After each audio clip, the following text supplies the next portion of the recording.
April 20th was South San Francisco Unified School District's night at SPC Park with the San Francisco Giants.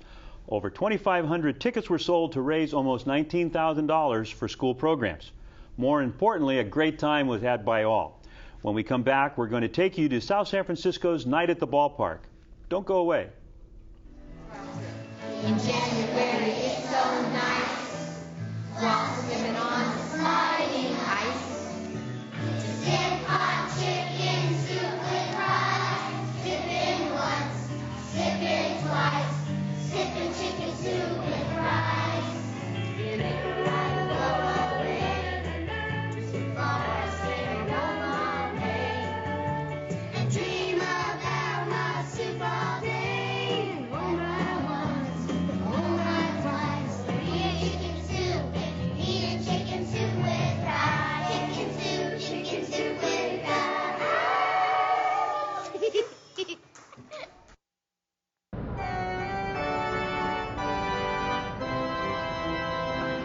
Hi, I'm Bruce Grantham, and as you can see, we're at SB Park. We're at South San Francisco Unified School District's Night at the Ballpark.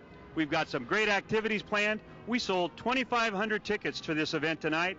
So come with me. We're about to go down on the field at SBC Park for South San Francisco's Night at the Ballpark with the San Francisco Giants. Let's go.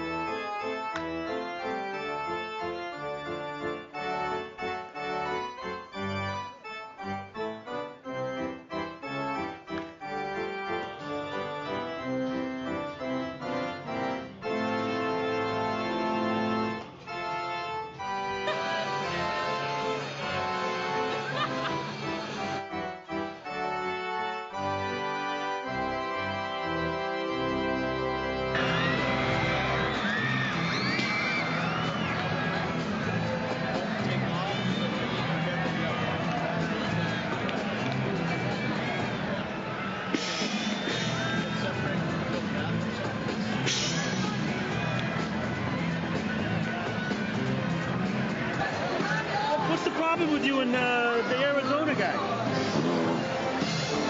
You heard it first here from Lucille. Look at this little guy. What do you think? What do you think of South San Francisco's band out there? You like them? They're the best. Live at SBC Park, I'm being mauled by two animals. Please welcome the South San Francisco Unified School District Festival Band under the direction of Fred Caliente.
Sarah Elementary School.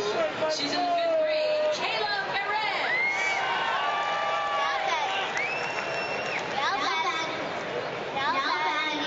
Number 20.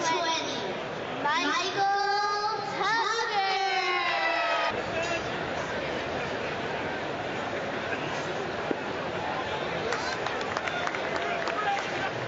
Hi, Mom and Dad. Now, Daddy. Number 51. Noah Lowry. With me is 5th grader at Uniprocera Elementary School, Kayla Perez. Kayla, you were the announcer in the bottom of the 3rd inning. What was that like for you? It was really cool. It's like a once-in-a-lifetime experience. Which was the favorite player that you announced that inning? I like all of them. You like all, very diplomatic answer. Now, you were chosen because you sold a lot of tickets for Uniprocera schools. How many tickets did you sell? I sold 70 tickets. 70 tickets. They sold 365 tickets in a school of 399 students. Real giant fans. Kayla, thank you, and you did a wonderful job.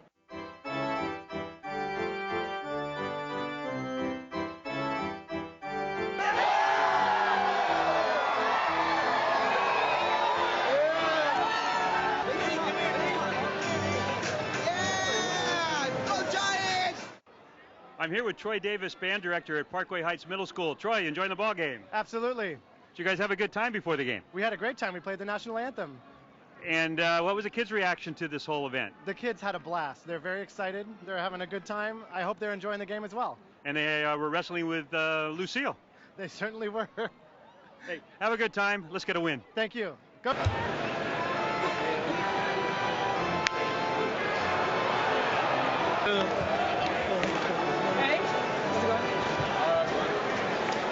Jay, take it away.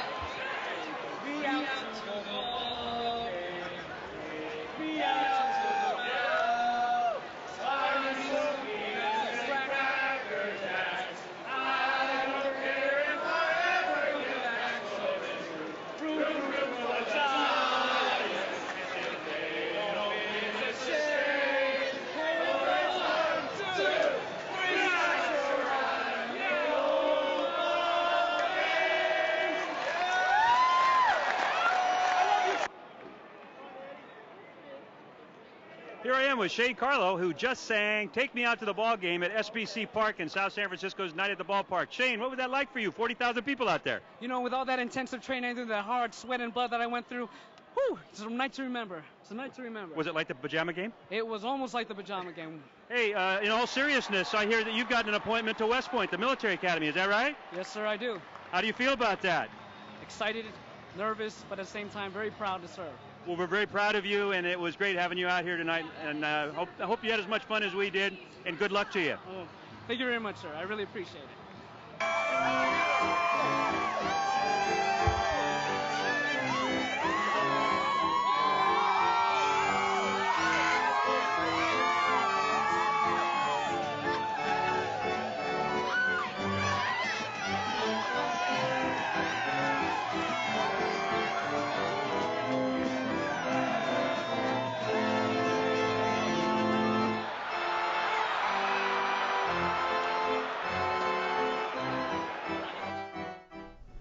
Hope you enjoyed the sights and sounds of our night at the ballpark. I know we all did. We're going to take a short break, and when we come back, we're going to learn how project-based learning keeps high school students engaged in their learning. Stay with us. It's so nice, walking on sliding ice. Prudential California Realty is pleased to support the South San Francisco Unified School District. With several offices located throughout the South Bay, we help home buyers realize their dreams of ownership and sellers maximize their home investment. Prudential California Realty is a longtime partner with education, having created the Education Foundation in 1992, which provides grants to teachers throughout Northern California. Prudential California Realty, your partner in real estate. You've always been like a son to me, Mikey. And that's why I find it unfortunate that we're in this little situation here.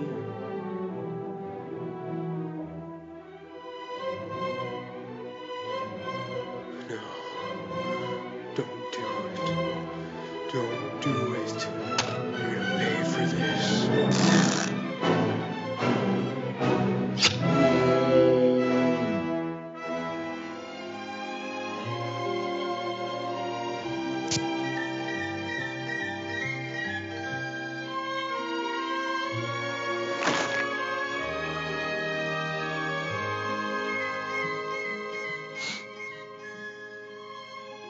Peninsula TV.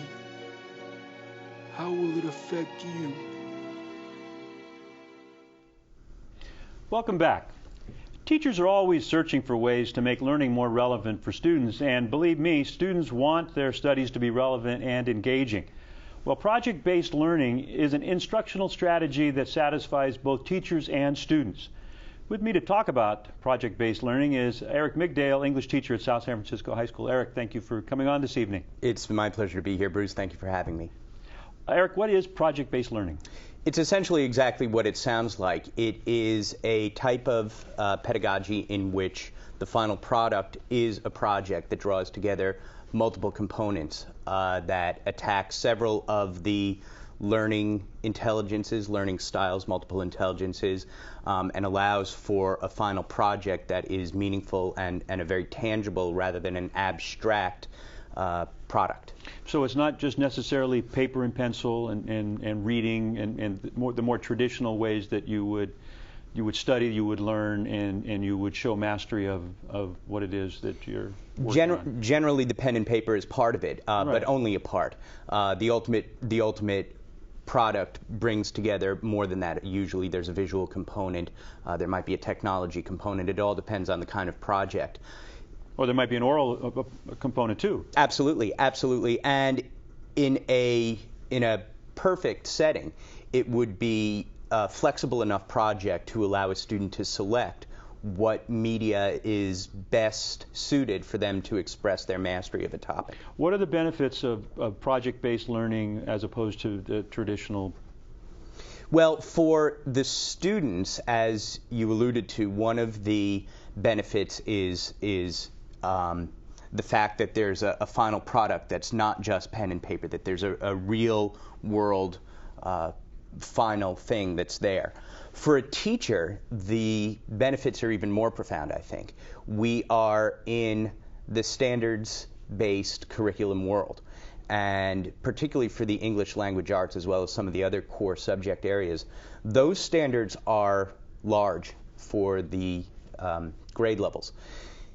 It is always a struggle to find an efficient way to meet the maximum number of those standards. Project-based learning, because of the fact that it brings in so many different components, allows you to be extraordinarily efficient in meeting a large number of those standards within a single project. If we didn't use project-based learning, in order to achieve the same results, we would have to have, maybe instead of a single project, 7, 8, 9, 10 different things that they were doing less efficiently and with less synergy among the pieces. How does South San Francisco High School implement project-based learning in language arts social studies? It's been a process where it's grown tremendously over the years because we've seen its success. Particularly in the English department, there's a major component, a major project at each grade level. The freshman level starts with the iSearch project, and that builds skills for the next level at the sophomore year. And iSearch meaning me, I'm going to research who I am. That's exactly right. It's an autobiographical project. And nothing's more interesting to a freshman than themselves anyway, so that's very pretty true. Well. Yeah. And that begins to build the research skills. As you say, it's a very interesting topic to them, and it builds it in a context that they're comfortable with. They're doing research, but they're doing research on themselves. So they are able to achieve mastery in a very important area in a realm that they're very comfortable with. That builds towards the sophomore year, where it is the first alliance with the social studies department. And it's a project on imperialism and the history of imperialism. Students choose a country and investigate from a number of different vectors that countries experience with imperialism. Then that builds more skills in research, presentation, analysis of data to the History Day project, which was the project that really set the tone historically and also set the bar for the projects at South San Francisco High School, and that is the History Day project. And that's in the 11th grade. That's in the 11th grade in the junior year, and I'll talk more about the History Day project in particular later. And that also is cross-curricular with the social studies department, because the junior curriculum for English is American Lit. For the history portion, it's American history. And again, they're building more mastery of pretty massive critical thinking skills, research skills, analysis, and also how you present that. And it culminates finally in the senior year with the Senior Exit Project, which is really the focus of the second semester. The beauty of the Senior Exit Project is, dare I use the word senioritis, but I'll go ahead and use the word senioritis. It's a terrible disease, but that affects us all, yeah. Very widespread. And because a component of the Senior Exit Project is that students are asked to challenge themselves to do something that they've always wanted to do but have never done, regardless of whether it is learning how to cook, learning how to fly an airplane, learning how to scuba dive, maybe interning in a hospital, whatever it is that they've always wanted to do but never did. Eric, because of time constraints, I want to get to the History Day project. What is History Day? History Day is a national program. It's been administered in California for about 22 years, and it is a project in which a theme is developed at the national level, and each student working either individually or in a group has to research some topic. At our school, we restrict it to American history and tie it into that national theme. And what was the theme this year? The theme this year was communication, the key to understanding. And what did the students, what were some of the typical projects that the students did at South City High School? There's a broad range. Some of them on the Great film. We're seeing this is a project on the media and its relationship to war, the mass media, and building sort of propaganda for war. We saw projects on the history of the Barbie doll. We saw projects on the Pentagon Papers. So what we're seeing here are board projects, but there are other categories too. What are the categories? There are several different modes in which they can present their work. As you said, these are the exhibits that we're seeing, physical exhibits. There is also documentary video, some extraordinary documentary videos that were done. Students can write a research paper.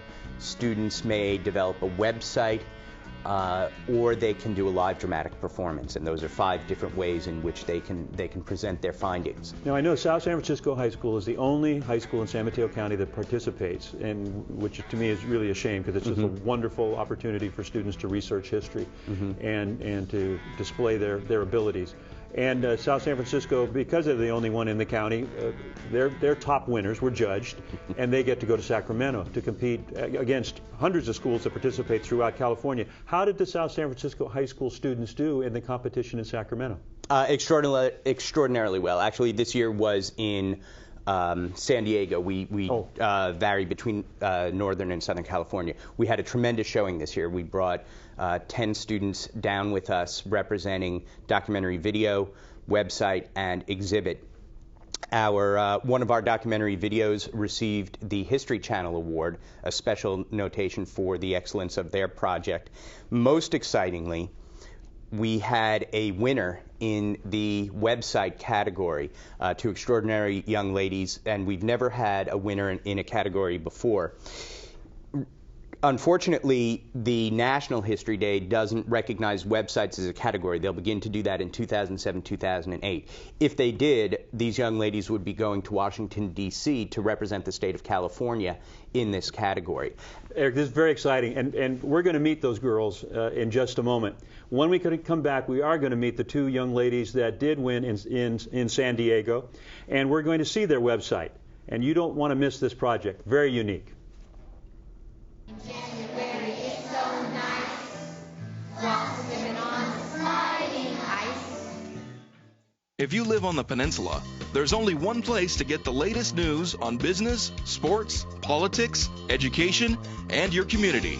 Peninsula TV, Channel 26, the Peninsula and South Bay's Emmy Award-winning programming resource. For more information or for a programming schedule, go to pentv.tv or call us at 650-637-1936. Peninsula TV, your community programming channel. Real estate with Bobby Decker is for anyone who owns a home or aspires to do so. Everything that is important to or an interesting facet of home ownership will be covered by our program. Please join us. You won't want to miss Real Estate with me, your host, Bobby Decker.